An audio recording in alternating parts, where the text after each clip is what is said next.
नमस्कार, जय हिंद, वंदे मातरम। साथियों, मैं अभिषेक मिश्रा आज आप सभी लोगों का हमारे दृढ़ संकल्प पर बहुत बहुत स्वागत करता हूं। और आज हम डिस्कस करेंगे क्लास 8 की एनसीईआरटी हिस्ट्री का चैप्टर नंबर 10।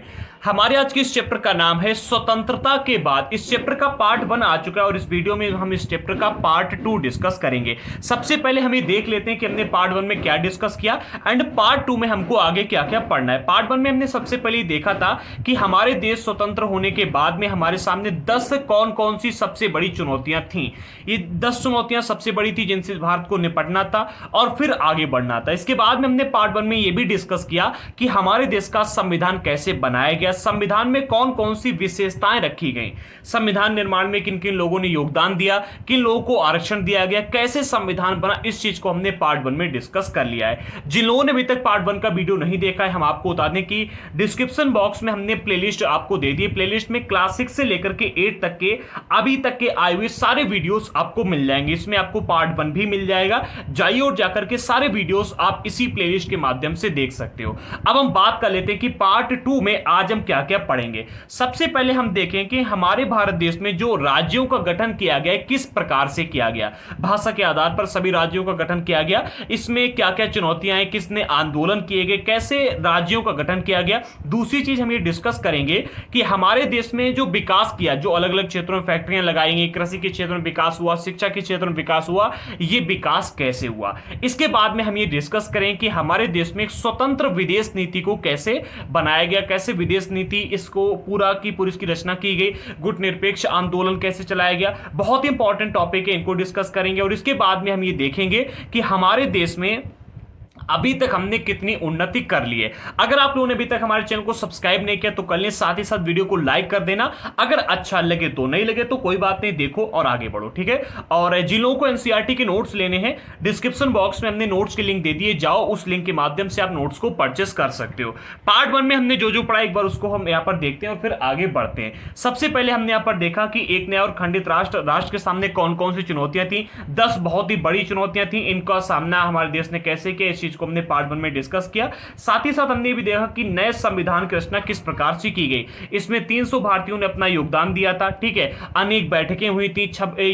संविधान का जो निर्माण शुरू हुआ था, ये हुआ था दिसंबर 1946 से और नवंबर 1949 में बनके तैयार हो गया था। आप सभी लोगों से हमने प्रश्न पूछा था जिसका आंसर अभी तक आपने नहीं दिया है। अब आपको ही इस प्रश्न का आंसर देना है कि 26 जनवरी 1950 को ही हमारा संविधान क्यों लागू किया गया, जबकि संविधान का निर्माण तो नवंबर 1949 में हो चुका था।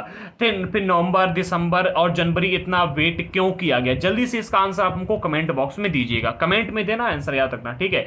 इस चीज को हमने डिस्कस कर लिया था, लेकिन इसी टॉपिक में एक टॉपिक ऐसा भी रह गया था जिसे हमने अच्छे ढंग से एक्सप्लेन नहीं किया था संविधान निर्माण में, और उस टॉपिक को हम यहां पर एक्सप्लेन कर दे रहे। अच्छे ढंग से एक्सप्लेन इसलिए नहीं कर पाए थे क्योंकि आखिरी टाइम तक जाते आते गले में दर्द होने लगा था और थक गया था काफी, इसलिए मैंने इस टॉपिक को जल्दी से निपटा दिया और फिर कहा कि अगले पार्ट में इसको हम अच्छे ढंग से एक्सप्लेन कर देंगे।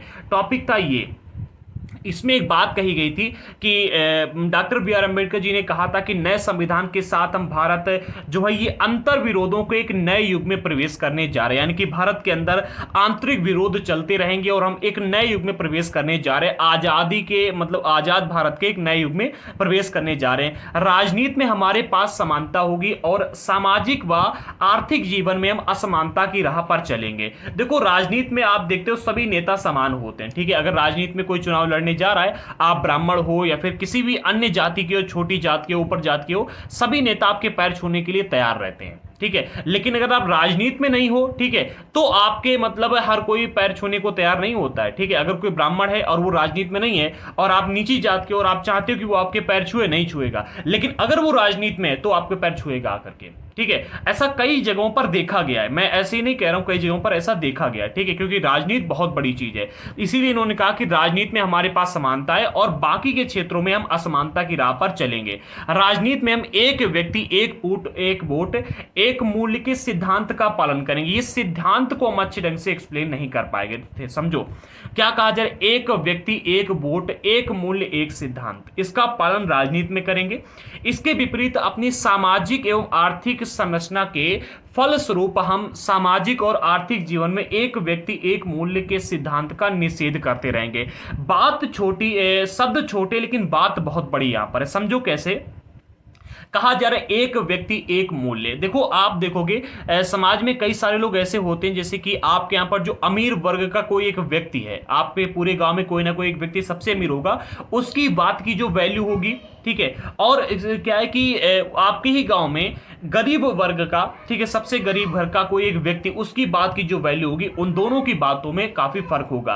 राजनीति में अगर आप आकर के देखोगे, अगर किसी नेता ने, कितनी बड़ी पार्टी क्यों ना हो, अगर किसी बड़ी पार्टी के किसी नेता ने कोई बात कही है और किसी छोटी पार्टी के कोई नेता ने कोई बात कही, दोनों नेताओं की बात जो है उसको बिल्कुल समानता की दृष्टि से देखा जाएगा, ठीक है, बिल्कुल समान दृष्टि से देखा जाएगा, तुलना की जाएगी और उसके बाद में बात को माना जाएगा। लेकिन यहीं पर अगर आप राजनीति से अलग हट जाते हो, ठीक है, और फिर बात कोई कहता है तो वहां पर समानता नहीं देखने को मिलती। वही चीज यहां पर कही जा रही है कि राजनीति में एक व्यक्ति, ठीक है, एक वोट और एक मूल्य के सिद्धांत का पालन करेंगे, लेकिन जो सामाजिक और आर्थिक संरचना है उसमें ऐसा नहीं होगा।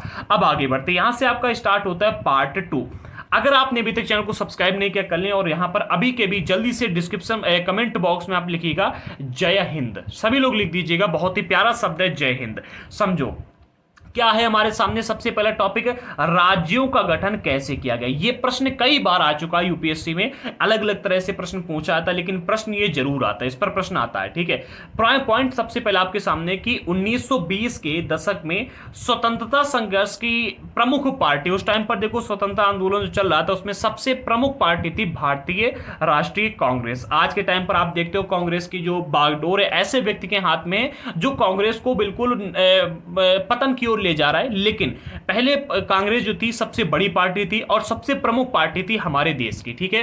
कांग्रेस ने यह आश्वासन दिया था कि जैसे ही देश आजाद हो जाएगा प्रत्येक बड़े भाषाई समूह का अपना अलग प्रांत होगा, ठीक है। इन्होंने आश्वासन दिया था कि जैसे हमारा देश आजाद हो जाएगा तो हमारे देश में क्या है कि अलग अलग भाषाएं बोली जाती हैं, तो जो बड़ी भाषा है, ठीक है, बड़े भाषाई समूह है उनका एक अलग अलग प्रांत दिया जाएगा, यानी कि एक अलग अलग राज्य होगा। जैसे कि कन्नड़ का अलग होगा, तमिल का अलग होगा, तेलुगु का अलग होगा। आजादी मिलने के बाद कांग्रेस ने इस आश्वासन को पूरा करने के लिए कोई भी कदम नहीं उठाया। जो कांग्रेस ने यह वादा किया था, इस वादे को कांग्रेस भूल गई और कांग्रेस ने इस वादे को पूरा करने के लिए कोई भी काम नहीं किया।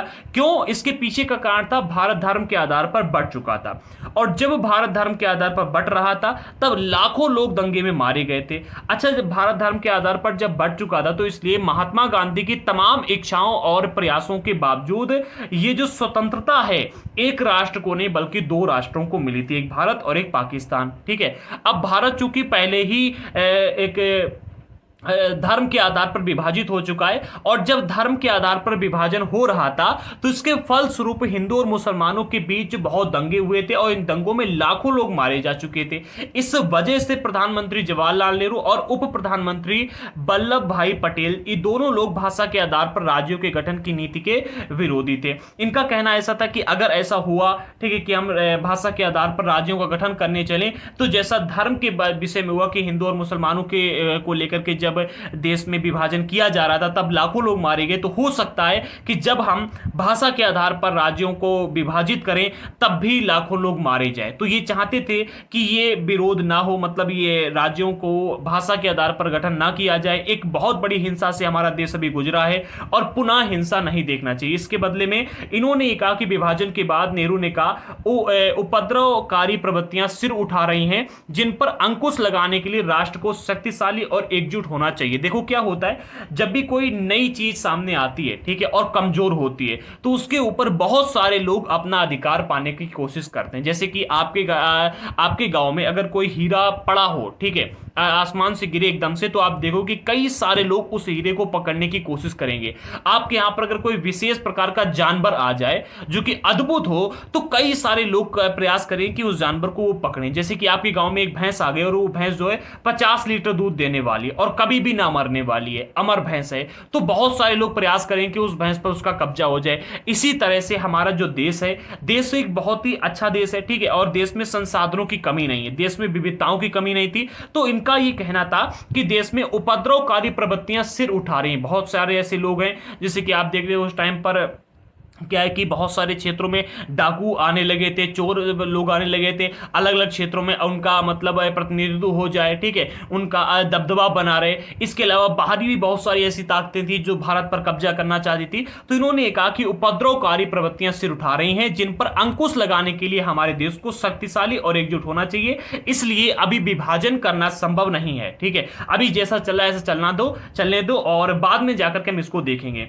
पटेल ने यह कहा कि इस समय भारत को पहली और आखिरी जरूरत यह है कि उसे एक राष्ट्र बनना है, ठीक है, जो भारत है, भारत देश है, भारत को एक राष्ट्र बनना है। ये पटेल जी ने कहा था कि इस टाइम पर सबसे पहली और आखिरी जरूरत यह है कि जो हमारा देश अलग अलग प्रांतों में डिवाइड है, इस पूरे देश को संगठित हमें करना है, एक राष्ट्र बनाना है। राष्ट्रवाद को बढ़ावा देने वाली हर चीज को आगे बढ़ाना चाहिए और उसे उसके रास्ते में रुकावट डालने वाली हर चीज को खारिज कर दिया जाना चाहिए। अच्छा, यहां पर अगर ये भाषा के आधार पर विभाजन करते तो इनको ऐसा लग रहा था कि हो सकता है जैसे हिंदुस्तान और पाकिस्तान के बीच में सदा के लिए दुश्मनी बन गई है, इसी तरह से जो अलग अलग राज्य जैसे कि भाई कन्नड़ वाला राज्य अलग है, ठीक है, तेलुगु वाला राज्य अलग है, तमिल वाला राज्य अलग है, तो ऐसा हो सकता है कि जो तमिल वाला राज्य है वो तेलुगु वाले राज्य से नफरत करे, जैसे हिंदुस्तान पाकिस्तान से नफरत करता है, पाकिस्तान हिंदुस्तान से नफरत करता है। ऐसा हुआ तो क्या है कि देश को कभी भी एकजुट नहीं हो पाएगा, ठीक है, राष्ट्र कभी एक नहीं बन पाएगा, राष्ट्रवाद की भावना आगे नहीं बढ़ पाएगी। तो यहां पर पटेल जी ने यह कहा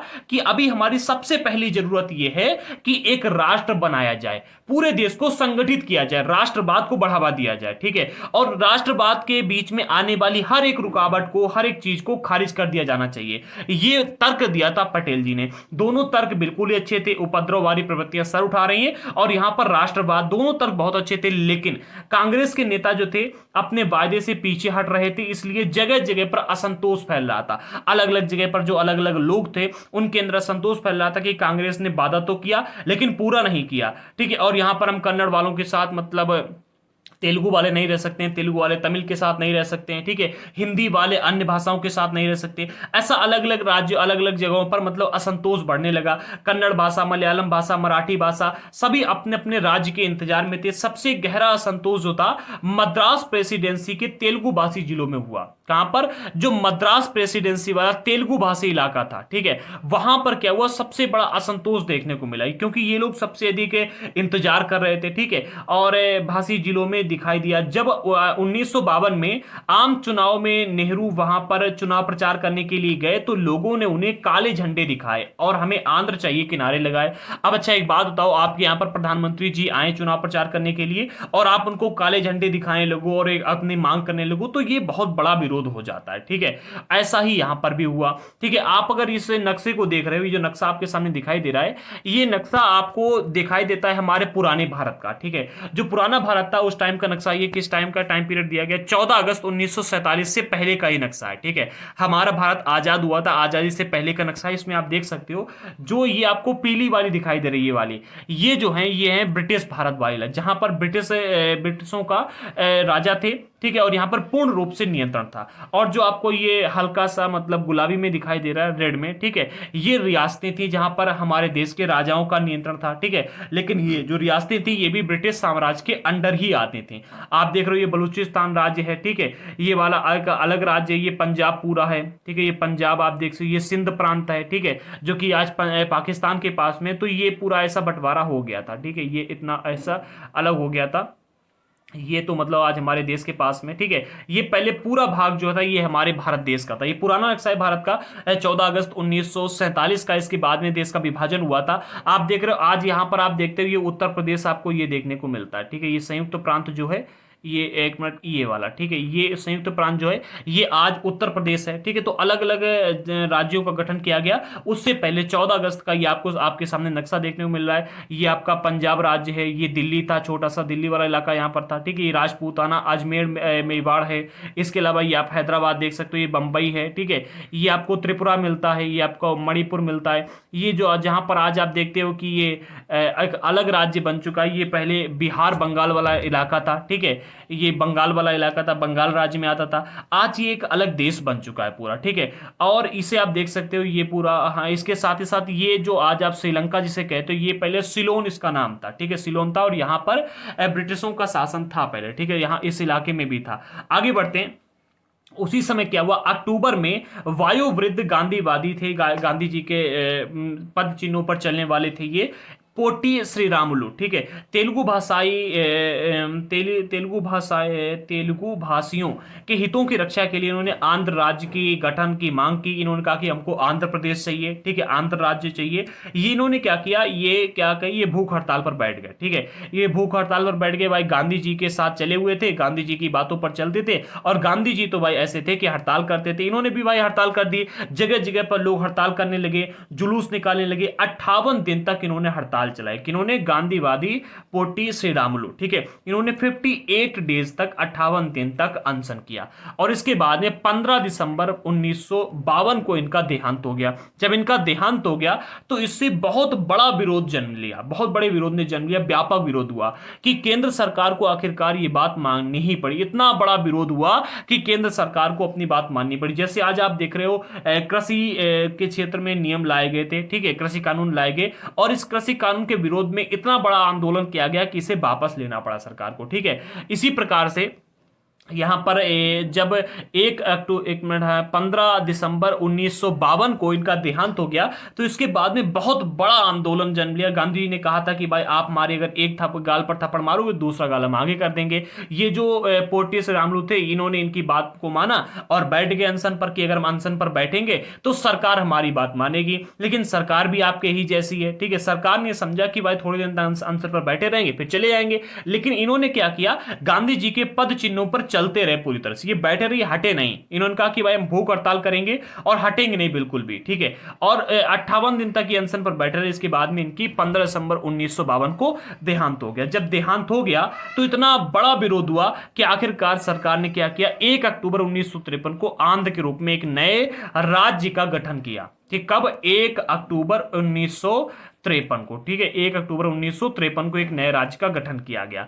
आगे बढ़ते हैं, फिर क्या हुआ, जो बाद में आंध्र प्रदेश के नाम से जाना गया। आंध्र की स्थापना के बाद अन्य भाषाई समुदाय जो थे उन्होंने भी मांग को अपनी शुरू कर दिया, ठीक है। मांगों को देखते हुए जब उन्होंने अपनी मांग को आगे बढ़ाया तो इन सभी की मांगों को देखते हुए एक राज्य पुनर्गठन आयोग की स्थापना की गई। अब आपके सामने सबसे बड़ा सवाल यह आता है कि जो राज्य पुनर्गठन की स्थापना की गई, ये कब की गई? तो ये की गई थी 1956 में, ठीक है। एक मिनट पर राज्य पुनर्गठन आयोग की स्थापना की गई। कब की गई, आपके सामने ये सबसे बड़ा सवाल आता है। जो एनसीईआरटी में दिया गया बिल्कुल एक्यूरेट तारीख नहीं दी गई, बट मैं आपको इसकी तारीख बता देता हूं। ये तारीख थी 22 दिसंबर 1953 को, ठीक है। किसने की थी, ये एनसीईआरटी में नहीं दिया गया। मैं आपको बता दूं कि 22 दिसंबर 1953 को एक न्यायाधीश थे जिनका नाम था फजल अली, इनकी अध्यक्षता में प्रथम राज्य पुनर्गठन आयोग का गठन किया गया। अच्छा, जब इस आयोग का गठन किया गया था तो इसमें 3 सदस्य रखे गए थे, जिनमें सबसे पहले आते हैं न्यायमूर्ति फजल अली,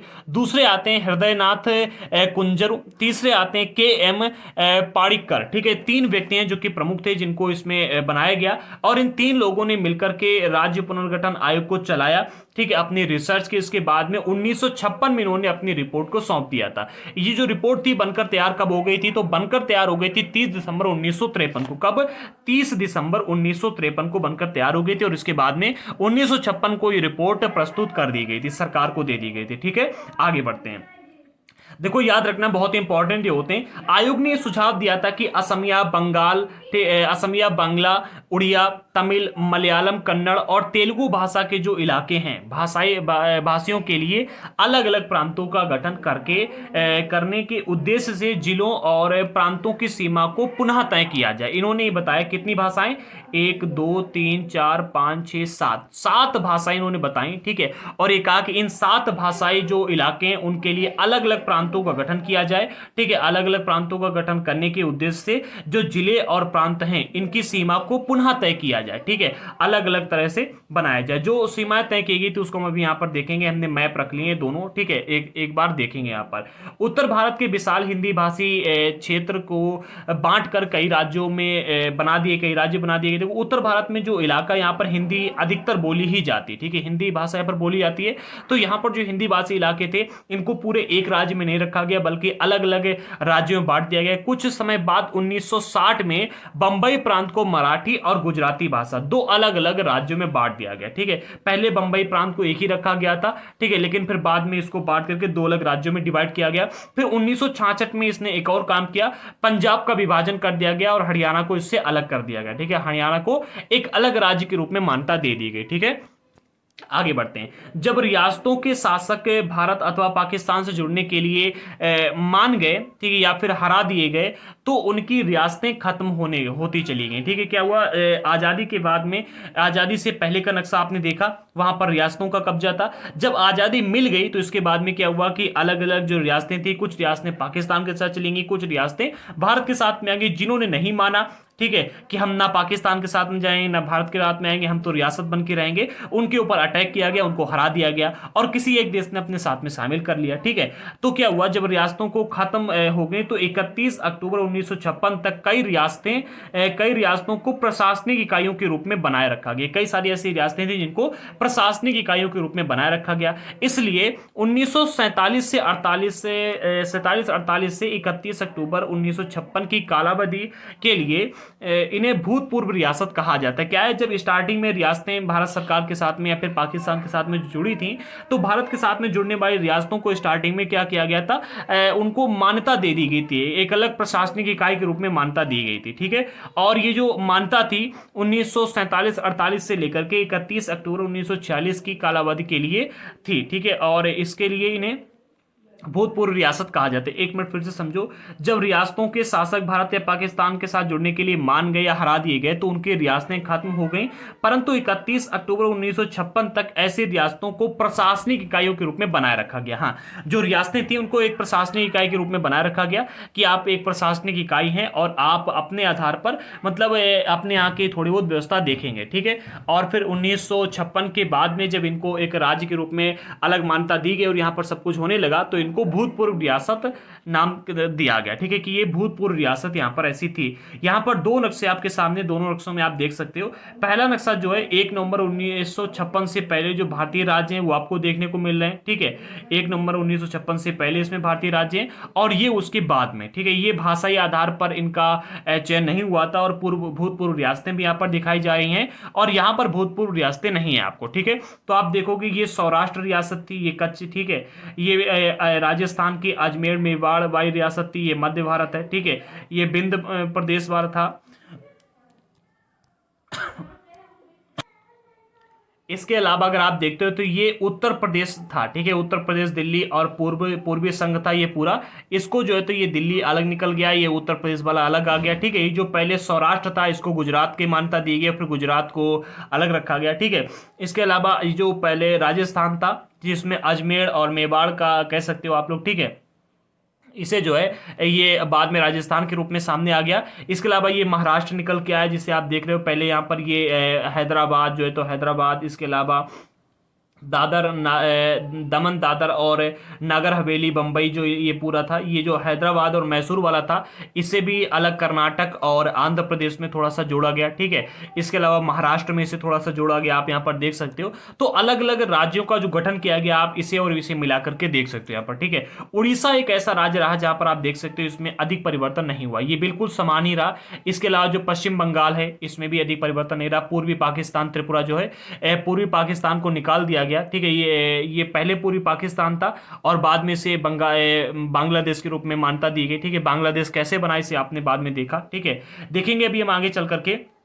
इसके अलावा आप यहाँ पर देख सकते हो जो बिहार था जैसा पहले था, बिहार वैसा ही रहा यहाँ पर। ठीक है, और इसके अलावा भूटान भी वैसा ही रहा। ठीक है, अरुणाचल प्रदेश देखोगे आप तो ये आपको उत्तर पूर्वी सीमांत एजेंसी इसे नाम दिया जाता, असम था ये। ठीक है, इसे अरुणाचल प्रदेश, असम, मेघालय, ठीक है, नागालैंड, ऐसे अलग अलग क्षेत्रों के रूप में नाम दिया गया इनको। ठीक है, नीचे अगर आप देखोगे तो ये आपको मद्रास मिलता है, इतना पूरा मद्रास था और ये मैसूर रियासत थी। ठीक है, हैदराबाद और मैसूर रियासत थी।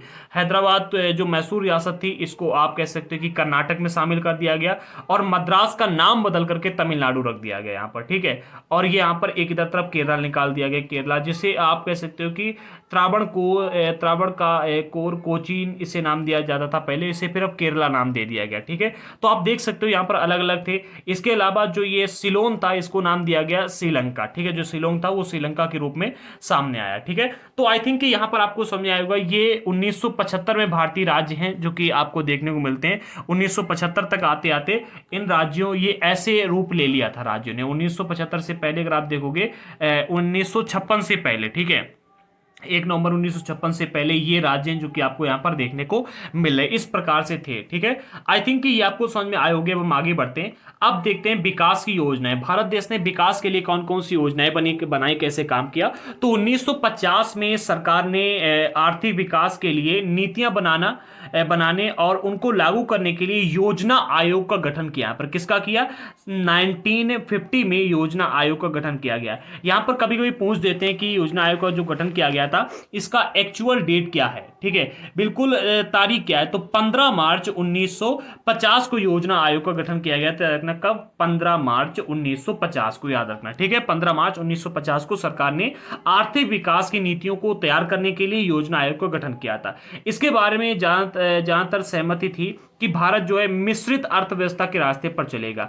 अब आपने यहां पर देखा मिश्रित अर्थव्यवस्था, इसका अर्थ क्या है जानते हो? मिश्रित अर्थव्यवस्था का अर्थ यहां पर यह हुआ कि राज्य और निजी क्षेत्र दोनों ही उत्पादन बढ़ाने और रोजगार पैदा करने में महत्वपूर्ण परस्पर भूमिका निभाएंगे। यानी कि जो पूरा का पूरा राज्य केवल सरकारी नियंत्रण में नहीं रहेगा और केवल प्राइवेट नियंत्रण में भी नहीं रहेगा। सरकार और प्राइवेट क्षेत्र जो है ये दोनों मिल करके राज्य को आगे बढ़ाने के लिए काम करेंगे। यहां पर जो राज्य का अर्थ आप पूरा राज्य मत समझना, राज्य का अर्थ यहां पर सरकार से है, ठीक है, गवर्नमेंट से। ध्यान दें, राज्य शब्द का अर्थ देश के विभिन्न राज्यों या प्रांतों से यहां पर बिल्कुल भी नहीं, यहां पर सरकार से, कि राज्य सरकार, ठीक है। आप इसीलिए देखते हो कहीं पर भी अगर कोई सरकारी चीज होती तो वहां पर कहते हैं कि राज्य सरकार की ये चीज है, ठीक है। तो याद रखना, ठीक है। यहां पर जो है तो जो इस बारे में सभी लोगों की सहमति ये थी हर एक राज्य में कि जो हमारा देश है भारत जो है मिश्रित अर्थव्यवस्थाओं के रास्ते पर चलेगा यहाँ पे। यानी कि यहाँ पर सरकार और निजी क्षेत्र यानी कि प्राइवेट और गवर्नमेंट दोनों मिल करके उत्पादन बढ़ाएंगे और रोजगार पैदा करेंगे, साथ ही साथ महत्वपूर्ण और परस्पर के पूरक भूमिका भी अदा करेंगे। कई सारे ऐसे क्षेत्र जहां पर आप देखते हो कि अर्ध सरकारी कंपनी आपको देखने को मिलती हैं। किसी क्षेत्र की क्या भूमिका होगी, ठीक है, किस क्षेत्र की क्या भूमिका होगी, यानी कि प्राइवेट क्षेत्र में प्राइवेट कंपनियों की क्या भूमिका होगी और जो गवर्नमेंट कंपनियां हैं, फिर जो गवर्नमेंट सेक्टर हैं वहां पर कौन कैसे का काम करेगा। अर्थात कौन से उद्योग सरकार और कौन से उद्योग बाजार द्वारा यानी निजी उद्योगपतियों द्वारा लगाए जाएंगे, विभिन्न क्षेत्रों और राज्यों के बीच किस तरह का संतुलन बनाया जाएगा, इसको परिभाषित करना योजना आयोग का काम था। योजना आयोग का काम यह था कि भाई कौन सा काम सरकार के अंडर में रहेगा और कौन सा काम प्राइवेट सेक्टर में जाएगा, ठीक है। इसके अलावा विभिन्न क्षेत्रों और राज्यों के बीच में किस तरह का संतुलन बनाया जाएगा, ठीक है। जो प्राइवेट और गवर्नमेंट एरिया है उसके बीच में संतुलन कैसे बनाया जाएगा, इन सबको परिभाषित करना योजना आयोग का काम दे दिया गया था, ठीक है। आगे बढ़ते 1956 में दूसरी पंचवर्षीय योजना तैयार की गई और इस योजना में इस्पात जैसी जो भारी उद्योग हैं और जो विशाल बांध परियोजना आदि पर सबसे अधिक जोर दिया गया। देखो यहां पर बिल्कुल वही काम किया गया जैसे कि आपके पिताजी हैं और आपके पिताजी के कितने, मान लीजिएगा, ठीक है, चलो आपके पिताजी छोड़ दो, कोई एक व्यक्ति जिसकी 10 संतान है, कितनी 10 संतान है, 10 संतानों में से उसके 3 पुत्र हैं, ठीक है, और 7 पुत्रियां हैं।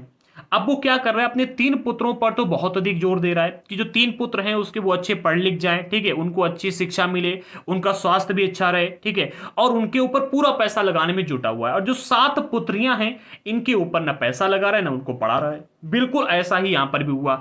जो दूसरी पंचवर्षीय योजना तैयार की गई, इस योजना में इस्पात जैसे जो भारी उद्योग थे, विशाल बांध परियोजनाएं थी, इन पर सबसे अधिक जोर दिया गया।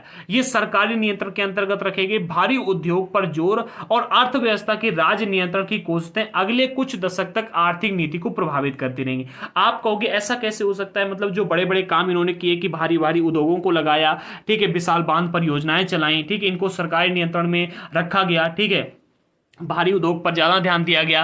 अर्थव्यवस्था, ये भारतीय अर्थव्यवस्था जो फिर आर्थिक नीति इसको किस प्रकार प्रभावित कर सकती है। तो देखो, जितना योगदान देश को आगे बढ़ाने में बड़े बड़े सेक्टर का होता है, बड़ी बड़ी कंपनियों का होता है, उतना ही योगदान छोटी छोटी क्षेत्रों में भी होता है। ठीक है, जैसे कि इस पद्धति के बहुत सारे समर्थक थे, जो ये पद्धति चलाई गई थी इसके बहुत सारे समर्थक थे और बहुत सारे मुखर विरोधी भी थे। जो सरकार ने ये नीति चलाई थी कि बड़े बड़े सेक्टर में हम उन्नति करेंगे, आगे बढ़ेंगे, बहुत सारे लोगों ने इसका समर्थन किया और बहुत सारे लोगों ने इसका विरोध किया। कुछ लोगों को ऐसा लगता था कि इस प्रणाली में खेती पर पर्याप्त जोर नहीं दिया जा रहा है। जैसा कि मैंने आपको बताया कि एक व्यक्ति के 10 संतान हैं, जिनमें 3 संतानों पर वो ज्यादा जोर दे रहा है, 7 पर नहीं।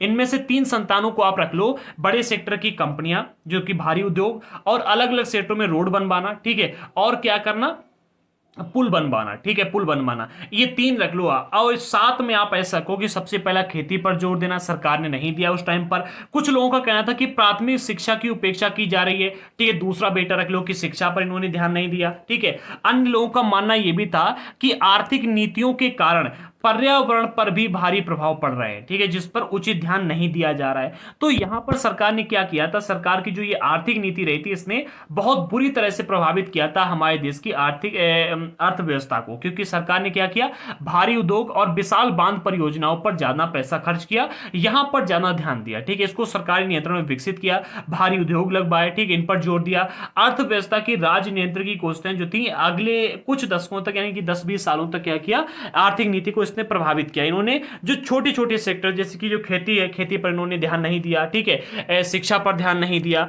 स्वास्थ्य पर ध्यान नहीं दिया, ठीक है, इसके अलावा पर्यावरण पर इन्होंने ध्यान नहीं दिया। फैक्ट्रियां लगवाते जा रहे थे, देख ही नहीं रहे थे कि इससे प्रदूषण कितना फैल रहा है, नदियां जो है, नदियां गंदी होती जा रही हैं। तो इससे क्या हुआ, काफी अधिक प्रभाव पड़ा। महात्मा गांधी के अनुसार मीरा बहन थी एक, ठीक है, ये महात्मा गांधी की अनुयायी थी, ठीक है, इनको मानने वाली थी। इन्होंने 1949 में एक बात लिखी थी, इन्होंने 1949 में लिखा था कि विज्ञान और मशीनरी के द्वारा उसे मानवता, उसे यानी कि यहां पर जो उसे शब्द का इस्तेमाल किया गया, उसे की जगह पर आप मानवता रख लो, यानी मानवता को कुछ समय के लिए भारी फायदा हो सकता है। जैसे कि आप देखोगे कभी कभी क्या होता है, व्यक्ति ड्रग्स ले लेता है, ठीक है, या फिर कोई नशा लेता है, ठीक है, आपने सपोज दैट कि भाई दारू पी, तो दारू पीने के बाद में आप 2-4-10 घंटे तक तो क्या होगा, आप बिल्कुल मगन रहेंगे, लेकिन उसके बाद में जो आपके शरीर की हालत होगी वो सिर्फ आप ही जान पाएंगे। ठीक है, इसी तरह से जो विज्ञान और मशीनरी है, इससे मानवता को कुछ समय के लिए भारी फायदा हो सकता है, लेकिन आखिरकार तबाही ही मिलेगी। उस टाइम पर अगर आप देखोगे तो इतनी अधिक बीमारियां नहीं थी, ना शुगर होती थी, ना बीपी होता था अधिकतर लोगों को, ना ही मतलब कैंसर होता था, ना हैजा होता था अधिक लोगों को, ठीक है, मतलब बीमारियां बहुत कम थी। और मशीनरी और विज्ञान के द्वारा क्या है कि इतना प्रदूषण फैलाया गया कि आज के टाइम पर आप देखोगे तो हॉस्पिटलों में पैर रखने की जगह नहीं मिलती है, डॉक्टरों की फीस बढ़ती जा रही है, दवाइयां महंगी होती जा रही हैं, लोगों की मृत्यु दर धीरे धीरे बढ़ता जा रहा है, जनसंख्या भी बढ़ रही है, ठीक है, जनसंख्या ज्यादा बढ़ रही है, लेकिन लोगों का जो पैसा है अधिकतर दवाइयों में जा रहा है। ठीक है, तो क्या इन्होंने कहा था कि विज्ञान और मशीनरी कुछ समय के लिए मानवता को तो फायदा दे सकता है, लेकिन आखिरकार इससे तबाही ही मिलेगी। हमें कुदरत के संतुलन का अध्ययन करके उन नियमों के हिसाब से अपनी जिंदगी चलानी चाहिए। यानी कि अगर हर चीज का अध्ययन किया जाए कि कितना प्रदूषण फैल रहा है, उस तरह से कंट्रोल में लाया जाए, फिर हम अगर आगे बढ़ते हैं, फिर हम कंपनियों को लगाते हैं, फिर मशीनी चीजों का यूज करते हैं, तो इससे क्या होगा कि आसान रहेगा। ठीक है, कुदरत के नियमों के हिसाब से हमें अपनी जिंदगी को आगे चलानी चाहिए, तभी हम स्वास्थ्य और नैतिक रूप से सभ्य प्रजाति के रूप में जीवित रह पाएंगे। ठीक है, आगे बढ़ते हैं। अगला पॉइंट मिलता है भिलाई स्थिति। देखो ये कोई इंपॉर्टेंट, आप चैप्टर के इस टॉपिक से रिलेट नहीं करता है, अलग एक दिया गया, इंपॉर्टेंट था इसलिए मैंने इसको रख लिया। भिलाई स्थित इस्पात कारखाना जो कि लगाया गया था उस टाइम 1959 में। कब? 1959 में लगाया गया था। ये तात्कालिक सोवियत संघ की सहायता से इसकी स्थापना की गई थी। उस टाइम पर जो सोवियत संघ था उसकी सहायता से इसकी स्थापना की गई थी, और छत्तीसगढ़ के पिछड़े ग्रामीण इलाके में स्थित ये जो कारखाना है आधुनिक भारत के विकास के लिए बहुत ही महत्वपूर्ण प्रतीक बन गया था उस टाइम पर। ठीक है, यहां पर बहुत सारे लोगों को रोजगार मिला था और यहां से बहुत ही अच्छा लोहा निकल के सामने आया था। अब हम बात करते हैं कि भारत देश ने एक स्वतंत्र विदेश नीति की यानी कि भारत देश ने एक स्वतंत्र विदेश नीति कैसे तैयार की, जिसकी तारीफ करते हुए पाकिस्तान के जो प्रधानमंत्री हैं वो अपने आप को रोक नहीं पाए थे। इसके लिए सबसे पहला पॉइंट मिलता है कृष्णा मेनन। इन्होंने 1952 में, कब, 1952 से 1962 के बीच में संयुक्त राष्ट्र यानी कि उत्तर प्रदेश में भारतीय प्रतिनिधि मंडलों का नेतृत्व किया था और गुटनिरपेक्षता की नीति के पक्ष में आवाज उठाई थी। यहां पर आपके सामने एक शब्द आया, गुट निरपेक्षता। अगर आपने ये शब्द समझ लिया, ठीक है, इस शब्द का अर्थ समझ लिया, तो आप पूरी की पूरी विदेश नीति को भारत की समझ जाओगे। ठीक है, बस इस शब्द में पूरा नहीं थे। आपने भी देखा कि भारत की विदेश नीति इतनी अच्छी है कि मतलब जो रूस और यूक्रेन के बीच में युद्ध चला, इससे भारत को कोई प्रभाव नहीं पड़ा। भारत को इससे बल्कि फायदा ही हुआ है, घाटा नहीं हुआ कोई भी। ठीक है, अधिक घाटा नहीं हुआ। ठीक है, भारत ने रूस से मतलब काफी प्रोडक्ट खरीदे। तो इससे आखिरकार गुट निरपेक्षता का यहाँ पर अर्थ क्या है, इस चीज को अगर आपने समझ लिया तो आप पूरी नीति को समझ लोगे। देखो, अगर हम गुट निरपेक्ष की बात करते हैं तो गुट निरपेक्ष का अर्थ यहां पर ऐसे आप परिभाषा ले लीजिएगा, गुटों से तटस्थ या फिर दूर रहते हुए अपनी स्वतंत्र निर्णय नीति और राष्ट्रीय हितों के अनुसार सही या न्याय का साथ देना। देखो, गुट निरपेक्ष में दो शब्दों से मिलकर के बना, एक है गुट, क्या है, एक है गुट और एक आपको मिलता है निरपेक्ष। क्या मिलता है? एक मिलता है आपको निरपेक्ष। ठीक है, एक मिलता है गुट और एक मिलता है निरपेक्ष। ठीक है, गुट यानी कि आप कह सकते हो कि कोई टीम या फिर कोई संगठन। ठीक है, और निरपेक्ष यानी कि संगठन से दूर रहते हुए अपनी बात को अपनी समझना। यहां पर गुट निरपेक्ष का अर्थ यह है कि भाई अगर आप कोई देश से हो, यानी कि मतलब गुट निरपेक्ष से आप ऐसा रखते हुए किसी भी टीम से अलग रहते हुए, ठीक है, अपनी स्वतंत्र निर्णय नीति यानी कि अपनी जो भी आप निर्णय लेने जा रहे हो उसमें आपका स्वतंत्र रूप से आपकी ही बात होनी चाहिए। ठीक है, आपकी नीति को कोई प्रभावित ना करे। ठीक है, आपकी नीति को कोई प्रभावित ना करे। ठीक है, यानी कि अपनी स्वतंत्र नीति के अनुसार, ठीक है, राष्ट्रीय हित को ध्यान में रखते हुए, ठीक है, राष्ट्रीय हित को ध्यान में रखते हुए सही और न्याय का साथ देना। जैसे कि आप अभी एक चीज समझो, एग्जाम्पल से समझाते हैं हम आपको। एक ये टीम है, ठीक है, सपोज दैट कि भाई आज आपने देखा कि पूरे विश्व में कई सारे देश हैं। ठीक है, तो समझ लीजिए कि ये एक अमेरिका है, ठीक है, और ये एक आपको मिलता है रूस। ठीक है, ये एक मिलता है आपको रूस। अमेरिका और रूस के बीच में कुछ मतभेद हुए। ठीक है, अमेरिका के कुछ मित्र देश, मान लीजिए कि 7 मित्र देश हैं। ठीक है, और रूस के पास भी 7 मित्र देश हैं। ठीक है, रूस के पास भी 7 मित्र देश हैं। अब यहां पर अमेरिका और रूस के बीच में अगर लड़ाई हुई तो ये इससे युद्ध करने के लिए जा रहा है और ये इससे युद्ध करने के लिए आ रहा है। ठीक है, अब इसने कहा कि हमारे 7 मित्र देश हमारे साथ में आएंगे और ये भी कहता है कि 7 मित्र देश चलो हमारे साथ में आ जाओ, युद्ध करो। तो यहां पर जो अगर गुट निरपेक्षता का अर्थ ये है कि 7 लोगों को, ठीक है, सबसे पहले आजाद होकर के, इन गुट से अलग होकर के ये देखना है, ये निर्णय लेना है कि जो अगर हम इसमें युद्ध में जा रहे, भाग ले रहे हैं, तो इससे हमारी राष्ट्रीय नीति प्रभावित तो नहीं हो रही है, हमारी राष्ट्रीयता तो नहीं प्रभावित हो रही है, हमारा जो देश है हमारे ऊपर तो कोई प्रभाव नहीं आएगा। ठीक है, अगर उसके ऊपर प्रभाव आ रहा है, ठीक है, तो वो इसमें युद्ध भाग नहीं लेगा। इसके अलावा अगर वो भाग ले रहा है या फिर अगर वो भाग नहीं ले रहा है तो इससे न्याय होगा या फिर अन्याय होगा। जैसे कि आप ऐसे देखो कि आज अगर श्रीलंका है, छोटा सा देश है, ठीक है, छोटा सा देश है, श्रीलंका के ऊपर सपोज दैट कि अगर भाई चाइना अटैक करके इसे अपने कब्जे में लेने के लिए आए और श्रीलंका का साथ देने के लिए इसके मित्र देश ना आए कि अगर हम इसका साथ देने जाएंगे तो चाइना से हम दुश्मनी ले लेंगे और चाइना हमारे ऊपर अटैक कर सकता है, तो यहां पर यह अन्याय होगा। यहां पर गुट निरपेक्ष काम नहीं आएगा। ठीक है, यहां पर क्या करना है, गुट निरपेक्षता का जो अर्थ है अगर आपने समझ लिया तो सबको समझ लिया। यहां पर यह कि सही और गलत में अंतर करके सदा सही नीति का समर्थन करना कि अगर दो देशों के बीच में युद्ध होने जा रहा है तो उसमें सही कौन है, जो सही है उसके साथ में खड़े होना। ठीक है, कि अगर रूस और अमेरिका के बीच में युद्ध होने जा रहा है तो यहां पर सही कौन है, रूस या अमेरिका। अगर अमेरिका सही है तो अमेरिका के साथ में खड़े होंगे और अगर रूस सही है, ठीक है, तो रूस के साथ में खड़े होंगे। और यहां पर युद्ध से अपने आप को कुछ समय के लिए दूर रखना। याद रखना, गुट निरपेक्षता का अर्थ यह बिल्कुल भी नहीं है कि आप आंख बंद करके अलग हट जाओ। ठीक है, यह बिल्कुल नहीं है। यहां पर गुट निरपेक्षता का अर्थ यह कि सही और गलत को ध्यान में रखते हुए, ठीक है, सही और गलत को ध्यान में रखते हुए अपनी राष्ट्रीय नीति के अनुसार, ठीक है, राष्ट्रीय नीति को ध्यान में रखते हुए सही और गलत को ध्यान में अंतर करके सदा सही का साथ देना। ठीक है, इसे कहेंगे गुट निरपेक्षता। अभी आगे आप और समझ जाओगे इसके बारे में। जिस समय भारत को आजादी मिली तब दूसरे विश्व युद्ध की तबाही को कुछ ही समय हुआ था। उस टाइम पर दूसरा विश्व युद्ध समाप्त हुआ था और कुछ ही समय हुआ था दूसरे विश्व युद्ध को खत्म हुए।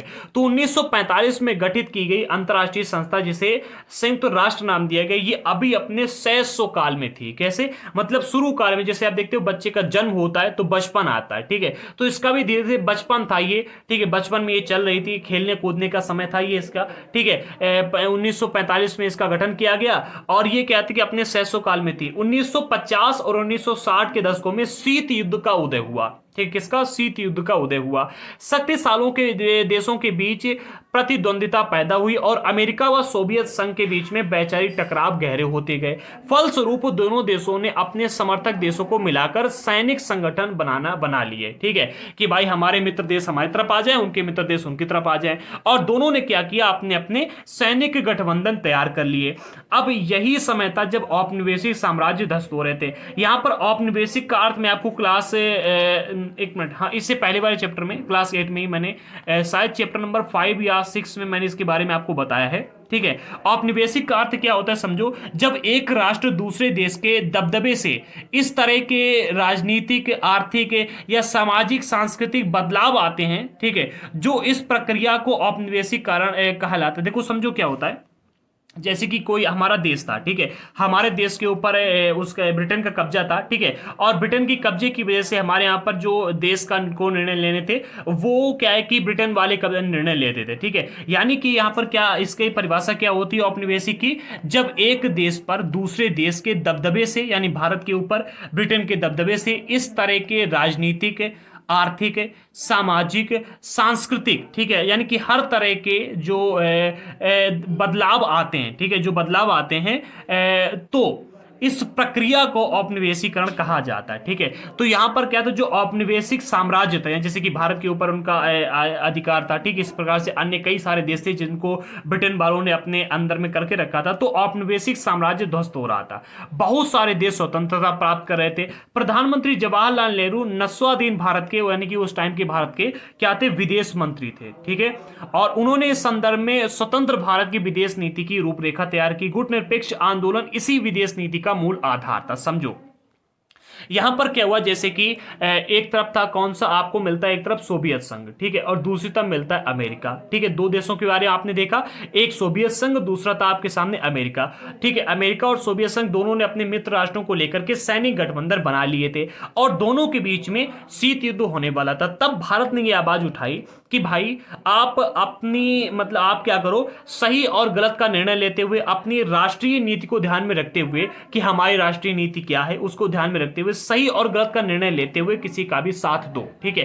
कि अगर सोवियत संघ अमेरिका के ऊपर जबरदस्ती गलत तरीके से दबाव बना करके इसको अपने कब्जे में लेने वाला है तो आप अमेरिका का साथ दो, ठीक है। अगर दोनों लोग बेफालतू में अपने निजी संबंधों की वजह से लड़ाई लड़ने जा रहे हैं कि लड़ाई की कोई आवश्यकता है ही नहीं, लड़ाई लड़ने जा रहे हैं दोनों लोग, ठीक है, और बराबर के, तो अलग अलग हट जाओ, लड़ने मरने दो दोनों लोगों को, ठीक है। यहां पर इस बात को रखते हुए आगे बढ़ते हैं, ठीक है। तो मिस्र, यूगोस्लाविया, इंडोनेशिया, थाना और भारत के राजनेताओं के नेतृत्व में गुटनिरपेक्ष आंदोलन में दुनिया के देशों से आह्वान किया कि वे इन दोनों मुख्य सैनिक संगठनों में शामिल ना हो, ठीक है। क्या हुआ, कितने देश शामिल हुए? 1 2 3 4 5, ये 5 देश थे। इन 5 देशों के जो राजनेता थे इन्होंने नेतृत्व किया गुटनिरपेक्ष आंदोलन का, ठीक है। और दुनिया से ये आह्वान किया, जो दुनिया के देश थे उनसे आह्वान किया कि वे इन दोनों मुख्य सैनिक गठबंधनों में शामिल ना हो, ठीक है। परंतु गठबंधन से दूर रहने की इस नीति का मतलब अलग थलग या तटस्थ रहना नहीं है। मतलब जो ये गठबंधन से दूर रहने की नीति को यहां पर बात कही गई थी,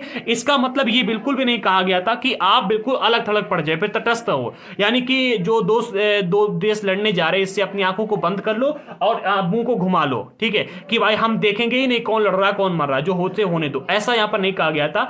अलग अलग रहने का मतलब था कि विभिन्न देशों अंतरराष्ट्रीय मामलों से दूर रहें, जबकि भारत गुटनिरपेक्ष देश जो था भारत जैसे गुटनिरपेक्ष देश अमेरिकी और सोवियत गठबंधनों के बीच सुलह सफाई में एक अहम भूमिका अदा कर रहा था। ठीक है, तो यहां पर जो ये देश थे, मिस्र, यूगोस्लाविया, इंडोनेशिया, थाना भारत, ठीक है, इन देश के नेताओं ने कहा कि गुटनिरपेक्ष आंदोलन में आप भाग लो।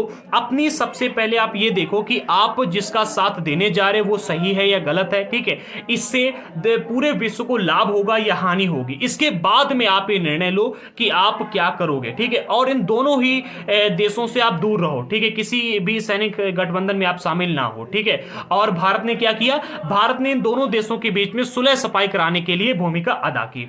इन देशों ने युद्ध को टालने के प्रयास से, जो इन दोनों देशों के बीच में युद्ध चल रहे थे, इस युद्ध को टालने के प्रयास किए और अक्सर युद्ध के खिलाफ मानवतावादी और नैतिक रवैया अपनाया। परंतु विभिन्न कारणों से भारत सहित बहुत सारे गुटनिरपेक्ष देशों को युद्ध का सामना करना पड़ा। ठीक है, 1970 के दशक तक बहुत सारे देश गुटनिरपेक्ष आंदोलन के सदस्य बन चुके थे। तो यहां पर जो भारत ने मानवतावादी और नैतिक रवैया अपनाया था, इसका परिणाम यह आया कि भारत को कई सारे उसके बाद में युद्ध का सामना करना पड़ा था भारत को। ठीक है, और 1970 के दशक के बाद में कई सारे देश थे जिनको भारत की बात अच्छी लगी और गुटनिरपेक्ष आंदोलन में वो शामिल हो गए। ठीक है, उन्होंने भी न्याय की बात करना शुरू कर दिया। आगे बढ़ते हैं। इस प्रसिद्ध सम्मेलन में 29 से ज्यादा नस्वाधीन देशों के प्रतिनिधियों ने इस बात पर की चर्चा की कि अफ्रीका, एशिया के देश उपनिवेशवाद और पश्चिमी प्रभुत्व के विरुद्ध अपने प्रयास किस तरह जारी रख सकते हैं। ठीक है, तो जो ये गुटनिरपेक्ष आंदोलन चला था, इसमें प्रसिद्ध सम्मेलन में 29 से ज्यादा देश शामिल हुए थे। ठीक है, 29 से ज्यादा देश के प्रतिनिधियों ने इस बात पर चर्चा की कि किस प्रकार से अफ्रीका के जो देश हैं, ठीक है, ये अफ्रीका के देश उपनिवेशवाद यानी कि उसके ऊपर जो उनको जो गुलाम बना करके रखा गया है, उस और पश्चिमी प्रभुत्व के विरुद्ध, जो पश्चिमी का वहां के ऊपर प्रभुत्व चल रहा है, उसके विरुद्ध अपने प्रयास किस तरह से जारी रख सकते हैं, यानी कि उनको आजाद कराने के लिए किस प्रकार से प्रयास कर सकते हैं बिना युद्ध किए। ठीक है, आगे बढ़ते हैं। अब हम बात करते हैं राष्ट्र के 60 सालों के बाद, जो 60 वर्षों के बाद जो हमारा देश को आजादी मिली, आजादी के 60 वर्षों के बाद में हमारे देश ने कितनी उन्नति की, क्या क्या हुआ, एक बार इसको देख लेते हैं। ठीक है, देखो आज तो काफी समय हो चुका है। ठीक है, लेकिन हम इसे दोबारा से स्टार्ट करते हैं। तो राष्ट्र के 60 वर्षों के बाद हमको डिस्कस करना है। अभी क्या है कि 60 वर्षों का ही आंकड़ा एनसीईआरटी में प्रस्तुत किया गया है, तो इतना ही हम डिस्कस करेंगे। 15 अगस्त 2007 को हमारा जो देश है ये एक स्वतंत्र 15 अगस्त 2007 को हमारे एक स्वतंत्र राष्ट्र के रूप में अपनी 60वीं वर्षगांठ बनाई थी, यानी 60 साल पूरे हो गए थे कब, 15 अगस्त 2007 तक। ठीक है, और अभी भी एक ये लोकतांत्रिक राज राह पर चल रहा है हमारा देश, जो है आज भी एक लोकतांत्रिक राह पर चल रहा है। जबकि अगर आप चाइना वगैरह का देखोगे तो ये लोकतांत्रिक नीति पर नहीं चल रहा है। ठीक है, लगभग चाइना के जो राष्ट्रपति, उन्होंने स्वयं को आजीवन राष्ट्रपति बनकर करेंगे इस प्रकार से घोषित कर दिया है, और बहुत सारी चीजें हैं। ठीक है, तो ये गर्व करने लायक उपलब्धि है कि हमारा देश आज भी लोकतांत्रिक नीति पर चल रहा है। बहुत सारे विदेशी प्रेक्षकों का मानना था कि भारत एक देश के रूप में ज्यादा समय तक टिक नहीं पाएगा। बहुत सारे लोगों ने ये कहा था कि जो भारत है, भारत में शिक्षा का अभाव है, बहुत सारे लोग हैं, ऐसा है वैसा है, तो भारत क्या है कि एक देश के रूप में अधिक समय तक टिक नहीं पाएगा, लोगों ने ये बात कही थी। लेकिन अभी क्या है कि वही सारे लोग, उनके अलावा बहुत सारे लोग ऐसे जिनका मानना है कि आगे चल करके भारत एक सुपर पावर के रूप में सामने आएगा। उन्हें उस टाइम पर लगता था कि भारत का प्रत्येक क्षेत्र, एक भाषाई समूह अपने अलग राष्ट्र की मांग करेगा और उसके टुकड़े टुकड़े हो जाएंगे। इनको ऐसा लगता था कि तेलुगु वाला एक अपना अलग देश बन जाएगा, तमिल वाला अलग देश बन जाएगा। ठीक है, इसके अलावा जितने भी भाषाई इलाके हैं उस सभी का एक अलग अलग देश बन जाएगा। लेकिन ऐसा नहीं हुआ, हमारे देश के नेताओं ने सब कुछ कंट्रोल किया और आगे आज आप देख रहे हो कि हमारा देश जो है एक संगठित राष्ट्र है पूरा। ठीक है, कुछ विशेषज्ञों को ऐसा भी लगता था कि हमारे पूरे देश पर सैनिक शासन के कब्जे में आ जाएगा। ठीक है, जैसा कि आप देखते हो सैनिक शासन आज तो हमारे देश में चल नहीं रहा है। ठीक है, परंतु ये सारी आशाएं जो हैं निर्मूल साबित हुई। जितने भी लोगों ने अपने अपने आंकड़े प्रस्तुत किए थे सब बेकार चले गए। हमारे यहाँ पर आज भी स्वतंत्र प्रेस है और एक स्वतंत्र न्यायपालिका है। इसके अलावा यहाँ के लोगों की भाषाई विविधता या धार्मिक विविधता एक राष्ट्रीय एकता की राह में रुकावट नहीं बन पाई। देखो आज के टाइम पर अगर आप देखोगे तो आजादी कुछ ज्यादा ही मिल चुकी है। ठीक है, इतनी आजादी होनी नहीं चाहिए जितनी आजादी हमारे यहाँ पर है। स्वतंत्र प्रेस है, क्या सच में आपको लगता है कि हमारे यहाँ पर स्वतंत्र प्रेस है? ठीक है, इस पर भाई मैं बात नहीं कर सकता हूं। ठीक है, स्वतंत्र न्यायपालिका, ये बिल्कुल करेक्ट बात है। भाषाई विविधता और धार्मिक विविधता के बाद भी हमारा देश आज एक है। जब भी कोई देश की बात आती है तो सभी लोग सामने खड़े हो जाते हैं एक होकर के, ये आपको देखने को मिलता है। देखो यहाँ पर जो स्वतंत्रता की बात है, ठीक है, स्वतंत्रता की, इस पर मैं कुछ कहना चाहूंगा। आज आप देखते हो कि हमारे देश में मतलब राष्ट्रपति हो, प्रधानमंत्री हो या मुख्यमंत्री हो, ठीक है, या फिर कोई भी नेता हो, कोई भी व्यक्ति हो, कितने भी बड़े पद पर हो, आप यहाँ तक कि सुप्रीम कोर्ट के जो सबसे बड़े मतलब जज होते हैं उनके लिए भी आप गलत बोल सकते हो, ठीक है, कुछ भी बोल सकते हो, ठीक है, और आपके ऊपर कोई कार्रवाई नहीं की जाती है। लेकिन क्या है कि आज अगर आप अमेरिका में चले जाओ, ठीक है, सॉरी आप रूस में चले जाओ, चीन में चले जाओ, ठीक है, अलग अलग देशों में चले जाओ, वहां पर उनके देश के जो प्रधानमंत्री या फिर राष्ट्रपति उनके खिलाफ बोल के दिखा सकते हो, नहीं दिखा सकते। देखो क्या है कि इतना अधिक स्वतंत्रता नहीं होनी चाहिए। एक एग्जाम्पल समझाता हूं। एक गाड़ी है, ठीक है, एक गाड़ी है जो कि आप हो, समझ लो, ठीक है, या आप हो, ठीक है, गाड़ी में हैंडल और ब्रेक, ठीक है, ये स्वतंत्रता की निशानी है। अगर हैंडल और ब्रेक यानी कि इसे आप एक टीचर से समझो। आज के टाइम पर क्या है कि जो टीचर हैं उनको मारने की बिल्कुल भी अनुमति नहीं, कि आप मार नहीं सकते हो, ठीक है, अगर मारा तो आपके खिलाफ कार्रवाई होगी, ठीक है, ऐसा कहा जाता है। आप ऐसे समझो कि अगर टीचर मार नहीं लगाएगा तो बच्चा किधर जाएगा कुछ पता नहीं चलेगा, ठीक है। ऐसे समझो कि एक गाड़ी है जो कि बच्चा है, और बच्चा हैंडल और ब्रेक, ठीक है, जो कि हैंडल और ब्रेक है, जो कि बच्चे को कंट्रोल कर सकता है, आगे बढ़ा सकता है, पीछे कर सकता है, आगे ले जा सकता है, कुछ भी कर सकता है, ठीक है। बच्चे की जो भी जिंदगी है उसको जो निर्णय है, ठीक है, मतलब बच्चा किस दिशा में जाएगा ये हैंडल और ब्रेक ही निर्भर करेगा। अब अगर हैंडल और ब्रेक पर टीचर का नियंत्रण नहीं होगा, टीचर अगर हैंडल को कंट्रोल नहीं कर सकता और ब्रेक को नहीं दबा सकता कि कब बच्चे को मार के सुधारना है और कब मार मार के एक दूसरी साइड भेजना है, तो क्या होगा कि बच्चा किधर जाएगा कुछ पता नहीं रहेगा, ठीक है। जैसे कि कोई व्यक्ति आया, उसने एक्सीलेटर दबाया और आगे चली गई गाड़ी, ठीक है, उसी तरह से बेलगाम बच्चा भी चलेगा। इसी तरह से हमारे देश की जनता आज है, ठीक है, बेलगाम होकर चल रही है और स्वतंत्रता इतनी अधिक होनी नहीं चाहिए। परंतु दूसरी ओर यह भी सच है कि आज हमारे देश, जो हमारा देश है, इसमें गहरे भेदभाव बने हुए हैं, ठीक है। भेदभाव तो हर जगह पर होते हैं, हमारे देश में गहरे भेदभाव हैं। संवैधानिक गारंटियों के बावजूद अछूत समुदाय या जिन्हें हम दलित कहते हैं, आज भी हिंसा और भेदभाव से जूझ रहे हैं। देश जो हमारा भारत है, ठीक है, ग्रामीण भारत के बहुत सारे भागों में अभी भी साझा जल स्रोतों, मंदिर, मैदानों और अन्य सार्वजनिक स्थानों का इस्तेमाल नहीं कर पाते। अभी आपके सामने एक टीचर का उदाहरण आया जिसने एक दलित छात्र था जिसके मटके से पानी पीने की वजह से उसकी मार मार के हत्या कर दी। तो ऐसे बहुत सारे इलाकों में आपको देखने को मिलता है कि हिंसा और भेदभाव से बहुत सारे लोग जूझ रहे हैं, अछूत समुदाय के लोग, दलित जिनको कहा जाता है, ठीक है। तो ऐसा आज भी देखने को मिलता है, ठीक है। सबसे परेशानी की बात यह है कि इस बीच अमीर और गरीब का फासला लगातार बढ़ता गया है। भारत के कुछ भागों और कुछ समूहों को आर्थिक विकास से भारी फायदा हुआ है, दूसरी ओर बहुत सारे लोग आज भी गरीबी की रेखा से नीचे हैं। बहुत सारे लोग ऐसे हैं जो कि आज भी गरीबी की रेखा से बहुत नीचे हैं। शहरी झुग्गी बस्तियों या बंजर देहात में रहने वाले ऐसे बहुत सारे लोग अपने बच्चों को स्कूल भी नहीं भेज पाते हैं, ठीक है, जिनके पास में पैसा कम है। तो ये आजकल भी आपको देखने को मिलता है, ठीक है। सबसे परेशानी की बात यह कि हमारे देश में अमीर और गरीब के बीच में फासला बहुत बढ़ गया है, ठीक है। हमारा संविधान कानून की नजर में सबको बराबर मानता है, चाहे वो अमीर हो, गरीब हो, कोई भी हो, ठीक है। लेकिन असली जिंदगी में कुछ भारतीय औरों के मुकाबले ज्यादा बराबर हैं, ठीक है। मतलब कुछ ऐसा देखने को मिलता है असली जिंदगी में कि मतलब अमीर वर्ग और ऊंची जात के लोग हैं वो ज्यादा समाज में उनकी ज्यादा पहचान मानी जाती है। स्वतंत्रता के समय तय की गई कसौटियों के हिसाब से देखें तो भारतीय गणतंत्र बहुत बड़ी सफलता का वादा नहीं कर सकता, लेकिन यह भी सच है कि यह विफल नहीं हुआ है। कहते ना कि भाई मैं नंबर 1 नहीं हूं लेकिन सक्सेसफुल हूं, ठीक है। इसी तरह से भारत को जो होना चाहिए वो नहीं है, लेकिन आज सक्सेस एक सफल राष्ट्र के रूप में आपके सामने है, ठीक है। नंबर 1 नहीं है लेकिन सफल है, ठीक है, ऐसा आप कह सकते हो। तो हमारा ये था आज का चैप्टर। अगर आपको अच्छा लगा तो बहुत ही अच्छी बात है, और जिन्होंने अभी तक चैनल को सब्सक्राइब नहीं किया कर लें, टेलीग्राम पर हमको ज्वाइन कर लें और इंस्टाग्राम पर फॉलो जरूर करें, लिंक सभी की डिस्क्रिप्शन बॉक्स में दी गई है। और नोट्स को लेने के लिए आप हमको इस नंबर पर व्हाट्सएप पर मैसेज कर सकते हैं, अदरवाइज मैंने आपको डिस्क्रिप्शन बॉक्स में लिंक दे दी है जिसके माध्यम से आप सारे नोट्स को डाउनलोड कर सकते हो, परचेज कर सकते हो। हमारे चैनल पर क्लास 6 से 12 तक की एनसीईआरटी का स्पेशल कोर्स बिल्कुल फ्री में लाया गया है। हाँ, डिस्क्रिप्शन बॉक्स में हमने हमारे सेकंड चैनल के लिंक दिए, जाओ उसको सब्सक्राइब कर लो, वहां पर आज से ही ज्योग्राफी की क्लासेस स्टार्ट हो गई। तो मिलते हैं अगले वीडियो के साथ में, तब तक के लिए हाँ 1 मिनट, कल से इसमें आज से क्लास 12 की एनसीईआरटी यहाँ से स्टार्ट होगी, ठीक है। क्लास 9, 10th और जो 11th है ये हम नहीं पढ़ाएंगे, अभी नहीं पढ़ाएंगे, बाद में इनको पढ़ाएंगे, क्योंकि इसमें आपको भारत और विश्व का इतिहास मिलता है जो कि इंपॉर्टेंट नहीं है यूपीएससी के लिए, ठीक है। पिछले 3-4 सालों से आप देखोगे तो विश्व के इतिहास से प्रश्न नहीं आते हैं और प्रीलिम्स में तो सिलेबस में ही नहीं है, इंपॉर्टेंट नहीं, बहुत ही न्यून महत्ता है इसकी, इसलिए हम इसको नहीं पढ़ा रहे। क्लास 12th को आज से ही स्टार्ट करेंगे, ठीक है। तो मिलते हैं अगली वीडियो के साथ में, तब तक के लिए जय हिंद साथियों।